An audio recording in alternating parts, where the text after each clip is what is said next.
Good morning, Top Fam Rivalry listeners. Morning, evening. I don't know where we're dropping this. We're dropping it. It's playoff time. Afternoon, good evening, and good night, right? I mean, Whenever you're listening to this, we're yeah. back with the weekly review. I'm Jackson. I'm with here with Bill, as always. We are on Top Fan Rivalry, and we are talking about baseball.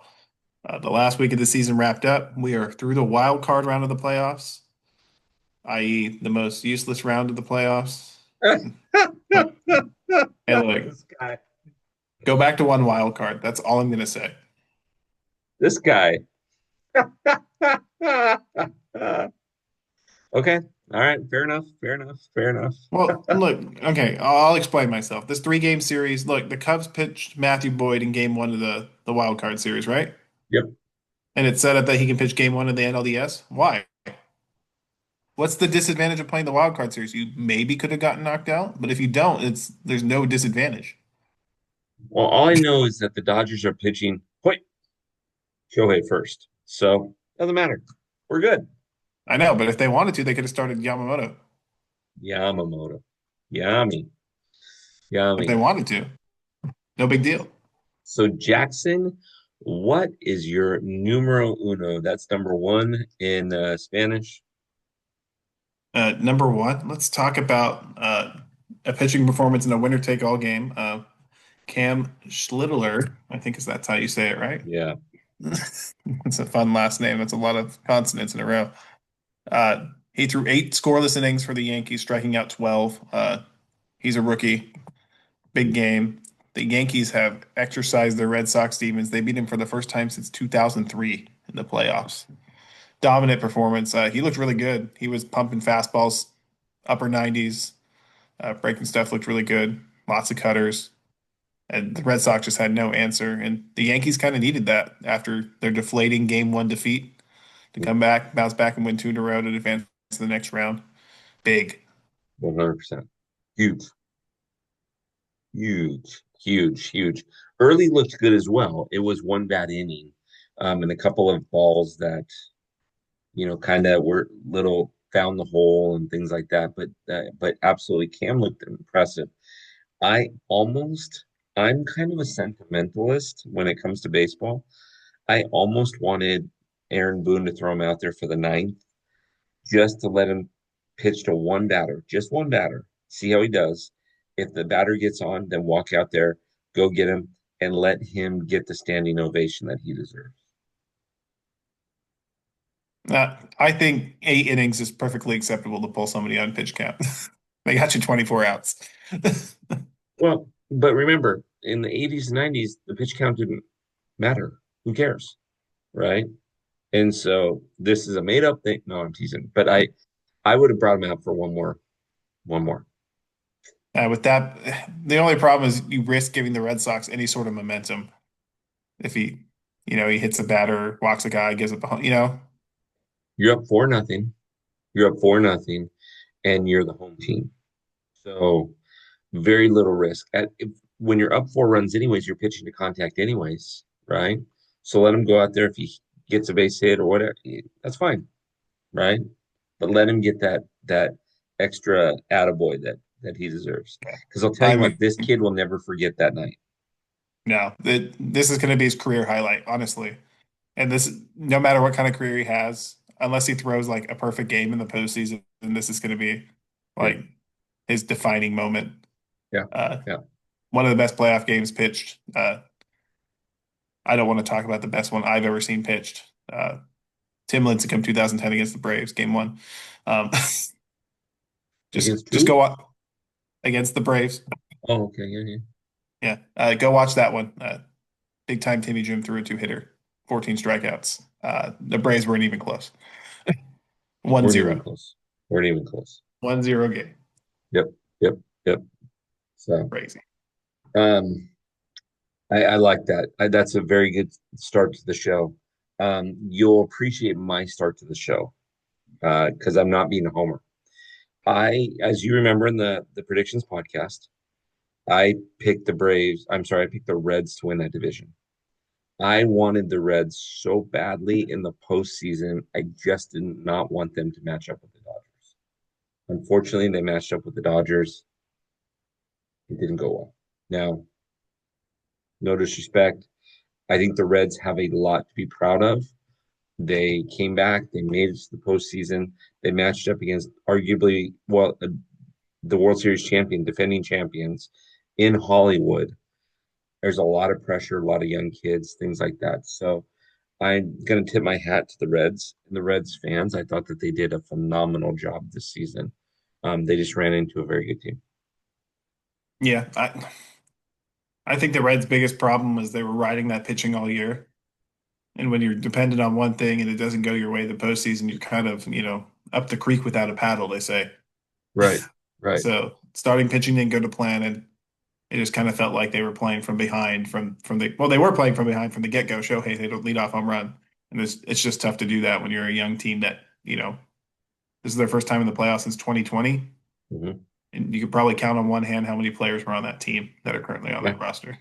yeah, 100%, 100%. And I honestly, Jackson, I was looking at that and yeah, I'm 2000%. Let's go. Right. So, um, yeah, but that's my number one.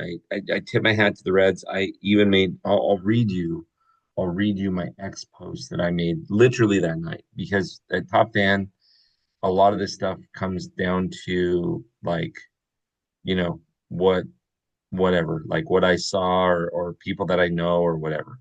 Um, and so I posted this shortly after the game. I sent it to a few Reds fans. I said, Reds fans, love your team. You have a lot to be proud of this season. Your future is bright. You'll be back in the postseason in 2020. So, Yeah. yeah.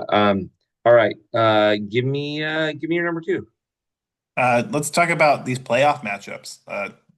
Cubs Brewers is going to be fun. A lot of animosity there, especially with the whole Craig Counsell storyline. Yankees Blue Jays. It's gonna be pretty nasty. They do not like each other either. And I think the Phillies Dodgers series is probably gonna be the most heated one. I think those are the two of the teams in the league that play with Mhm. their emotions on their sleeve the most. Yep. So it'll be really interesting to see how those teams match up. No disrespect to the other matchup with the Tigers Mariners. I think that's going to be a good series, but unfortunately, the way MLB does stuff, nobody's going to be able to watch it because they're going to play at 9 o'clock at night on the East Coast time because heaven forbid playoff teams play at the same time. Yeah. God forbid, right? Yeah. Yeah, It's crazy. and while we're on the schedule, eliminate the day off between game one and game two. What is this? It's so dumb. Yeah. You talking about the in the playoffs? Yeah. Yeah. Why does the National League play game one and then have a day off and then play game two? Yeah. They've been doing it for like the past 4 years. It's ridiculous. Yeah. I understand why they do it at the beginning of the season because opening day could get rained out or snowed out depending on who who opens. I don't understand that with postseason. It's all about again, it's all about TV ratings. But let me tell you, people who watch playoff baseball are not watching all four games. I don't have time to sit down from 2:08 to midnight to watch baseball all day. I would love to, but like, Yeah. Yeah. No, I couldn't agree with you more, sir. Couldn't agree with you more. Um, I like these matchups. I think they're going to be a lot of fun. There's going to be a lot of sneaky surprises to um to those matchups. There are going to be yeah. some sneaky surprises. And I'll kind of sneak preview my three, but I think the Phillies pitching matchup into the Dodgers lineup is really interesting. Mhm. But I'll leave it at that for right now. Oh, I love it. I love it. All right. For those of you listening on wherever you might be listening to, whether you're listening to the audio or whether you're listening on YouTube, go to topfanrivalry.com right now. Put this on pause. Go to topfanrivalry.com. Join the clubhouse. It's free to join the clubhouse. That's where all of our data, we push out data of what events we're doing, what shows we're doing, inviting you on shows, trying to get you involved in what I will argue is the best baseball community and best sports community in the world. So go to topfanrivalry.com right now. All right, Jackson, my number two is I'm going to stay on the West Coast. Uh, you kind of know when the baseball gods are going against you or for you, right? Let me paint a picture for you, Jackson, real quick. Top of the first inning, Teoscar Hernandez, ball goes off his glove, or ball goes off his glove, right? Next batter comes up, gets 2 runs. All right, Dodgers are down 2-0. Dodgers catch up. They're 3-2. I think it's the fourth or fifth inning because you can't keep that lineup down for too much time when they get too excited and they just feel it. Kiki Hernandez, Mr. October himself, Reggie Jackson needs to relinquish the title to Kiki Hernandez. Kiki Nope. Hernandez himself hits a ground ball that looks like it is going to go foul. Okay. The third baseman decides to back up on it and let it go foul. It rolls and hits the base. That's when you know the baseball gods are not on your side. Just pack up and go home. Um, the Dodgers Red series was kind of that way. It felt David and Goliath ish, but sometimes you just see certain things when the baseball gods are pointing your direction. I joke about that, but yes, yes. There are some times when just things happen, right? Yeah, I mean, they always say football's a game in inches. I would argue baseball is more, you know, Yes, inches on a bat, inches, on and off the plate, inches on the field with how big the field is. It's yes, really quite astonishing how precise you have to be in baseball to even have things go your way. 100%, 100%, 100%. Um, yes, 100%. Jackson, take me through number three because I've got a very interesting number three, and I think it's going to be a nice debate topic for us. So take me through your number Uh, three. Number three, I really like how the Phillies are lining up the rotation to face the Dodgers. I think Yeah. Christopher Sanchez, game one, is the type of guy that can hold the Dodgers lineup down. Okay. You know, lefty, good changeup, and they got another guy like that, Ranger Suarez, who has a playoff track record. I think the Phillies have a favorable matchup against the Dodgers, and this kind of feels like this might actually be the NLCS. I want to see Milwaukee play coming off the bye before I declare anything, but it to me, it's ridiculous that this is, a 5 game series because we had to play the wild card round. Because Hmm. these teams deserve a full 7 game series. But I really like, as a Braves fan, it's weird to say, I really like the Phillies heading into their matchup with the Dodgers. Hmm. That's going to be a good game. That's going to be a good series, I should say. I'm sorry. Yeah. But yes, I like the way that's, and now you have to play chess and you have to hope that the other team is playing checkers, right? Because everything is about matchups, everything's about pitch counts, everything's about mental mistakes. Physical mistakes are going to happen, mental mistakes.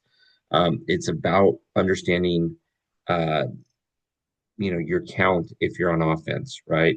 It's about understanding different situational um, avenues and things like that. So yes, 1000%. Totally agree with you, sir. Totally agree with you. Totally agree with you. Okay, Jackson, I want to debate you a little bit. I'm gonna throw a number three out here that I think I know we're going to come down on this, but I don't know 100% for sure. We talked slightly about it on last week's episode, but I want to get deeper into it, especially since um, we've seen so much of it that would affect the playoffs, the playoff games. Jackson, what do you think I'm referring to? They're going to be the umpiring. ABS. Yes, sir. Yes. Automatic balls and strikes or automated balls and strikes. So, Jackson, before I give you my opinion on this, hit me up with your thoughts on this. For those of you listening to this, if you don't know what we're talking about, they beta tested this in the minors. The batter can come up, and if he doesn't like a call, he can tap his helmet. They will then review it and confirm or deny the call. There's only so many challenges that you can have in an inning, or as a batter, those are still to be determined. But Jackson, what are your thoughts about this? I'm going to say I'm neutral on it. I don't like ABS because I hate this need for perfection of Uh-huh. everything. The Uh-huh. strike zone needs to be this clearly defined thing that but they change it on a whim anyways. So, like, is ABS actually going to be accurate to batter height? That's my biggest worry. Uh-huh. But again, you got to get rid of some of these egregious calls. We've seen some bad ones, especially over the past couple of years, where it's not even close. But I do think people, just social media has propagated this. The criticism of umpires for doing something that's really, really hard to do. You Yeah. know, You're like, oh, that ball's an inch off the plate. It, what's an inch? This much? Like Yeah. Yeah. It's watching a 99 mile an hour sinker with a run, and you're trying to track that.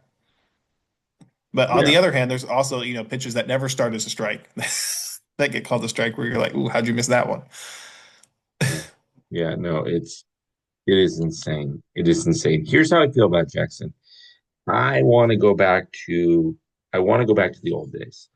I want to go back where the only thing that is reviewed is home runs.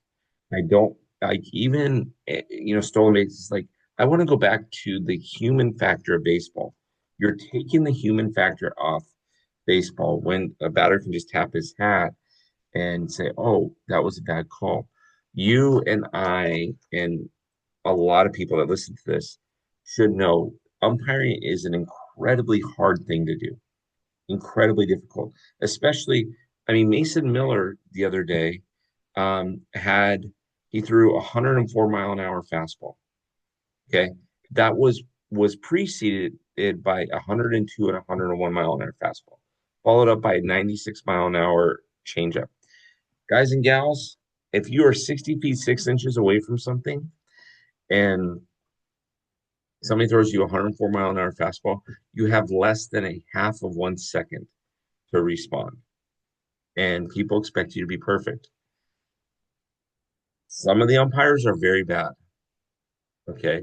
There should be an umpire review committee that looks at this and says, hey guys, you missed, you're behind the plate, you made 322 calls, and 100 of them were out of the strike zone, or 50 of them were out of the strike zone, or whatever. You need to be, but bring back the human factor, Jackson. Convince me Yeah, I'm wrong. and I don't think you're wrong. I think there needs to be a happy medium though, because we can't go back to love Greg Maddux, but the Greg Maddux strike zone cannot be the strike zone that we, where he takes another inch every inning, and you're like, okay, hold on here. But yeah, I don't think ABS is going to be as well perceived as people think it is. People are going to be upset. Yeah. Well, I They're believe going to that be to be true. upset that players don't challenge, or they're going to be upset that the ball, catches it by 0.01 inches or whatever. Yeah, no, I believe that to be true, Jackson. I completely believe that to be true. But I like the concept of going back. I mean, everything doesn't have to be perfect. I mean, I don't remember the kid's name, but he made news out here, Jackson. This kid graduated from USC and he walked in his graduation this year with his computer.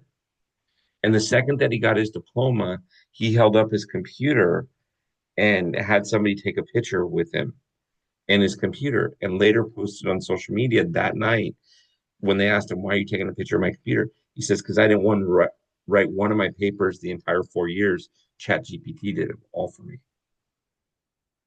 USC took his degree back, but like he had to be more, we're in an era where we think everything has to be perfect. Sports, it's not perfect. Watch the WNBA. Watch how many foul calls are missed or cheap calls, right? I mean, I don't like it. I don't like it. Yeah. I say bring it back. So I'm going to advocate for a rule change. Every close, fair foul ball should be called fair, and then it should be reviewed. there you That's go. my hot take. That's my hot take. I hate how, the umpire can call it foul and then they can't review it because obviously, where are you going to put the runners? But, Yeah, the rule book also gives the umpires the power to place the runners. So I don't yeah, get what the holdup is. So, 1000%. Well, Jackson, before we get into honorable mentions, I want to thank a couple of people. If you haven't been on the topfanrivalry.com website yet, we need to thank Candles Ice Cream down here in Southern California. They do a great job. They are one of our sponsors. Ruby's Diner in Laguna Beach, Dunkin' Donuts in the Inland Empire, Laying Roofing covering Orange County and LA counties, Mortgage Direct, Art Center Gallery in Laguna Beach and Mission Viejo. All of these folks make these shows possible as our corporate sponsors. Go to our website if you're looking for a new roof, you're looking for a time out at Ruby's, whatever, go to our website, click onto the images. It should take you to their websites. Hey, if you're going to go out to Ruby's Diner, look for a guy named Ned. Tell him that Bill or Jackson sent you. He'll get a good kick out of that, right? Um, and so, but we want to thank all those people that are part of Top Fan Rivalry and making this thing happen. Jackson, let's wrap up with our honorable mentions. You started with Cam. You went into matchups. You talked about the Phillies rotation. I went through the Reds. I went through the baseball gods and just things happening in ABS. Honorable mentions, Jackson. I'm going to do one honorable mention and one dishonorable mention. Got it. Honorable mention, Nick Kurtz for the Athletics had a fantastic rookie season. He finished with 36 home runs, 86 RBIs, He did. OPS over 1,000. He didn't play a full season. Crazy. No, he didn't. He didn't. Uh, okay, where's your dishonorable mention? Uh, I have to take a shot at the Mets. They missed the playoffs. My favorite Mets stat that popped up is the Mets were 0 and 70 after trailing after 8. Yeah. So, um, they had no fight in them. They couldn't do it on the last day of the season. It just kind of sums up their season. Yep. Yep. Yep. Yep. Yep. Uh, my only honorable mention is I think that the teams that have made it very interesting so far. It's there's going to be a lot to follow up with. This next week when we do this, we'll have the majority of the divisional series intact, or all of it done, right? And we'll know who's into the league championship series. We'll be able to talk about different players. But Jackson, there was a stat. This is going to go under the umbrella of Stump, the stats guy, right? Stump Jackson, the top fan rivalry stats guy. We're stumping him right here. Okay. Jackson, what do the numbers 64 and 0 mean? And can you, well,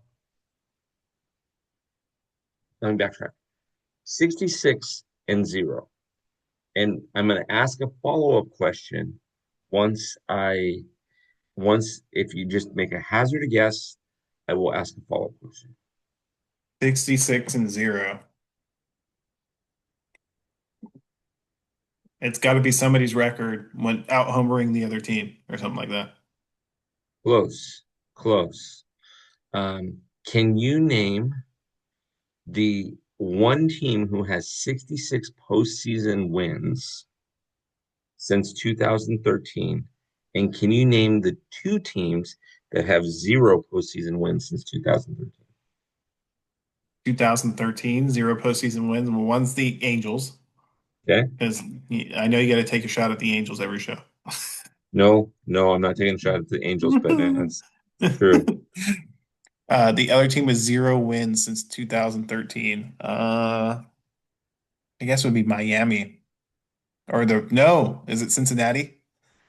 Yeah, it's Cincinnati. Yeah, Cincinnati hasn't won a game since 1995. That's right.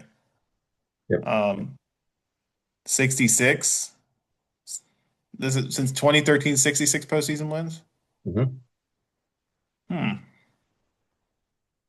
I want to say the Dodgers, but I feel like the Dodgers have more wins than that. You're absolutely right. It's America's team. So uh, the Dodgers have had 66 postseason wins. They showed this statistic at the beginning of the first game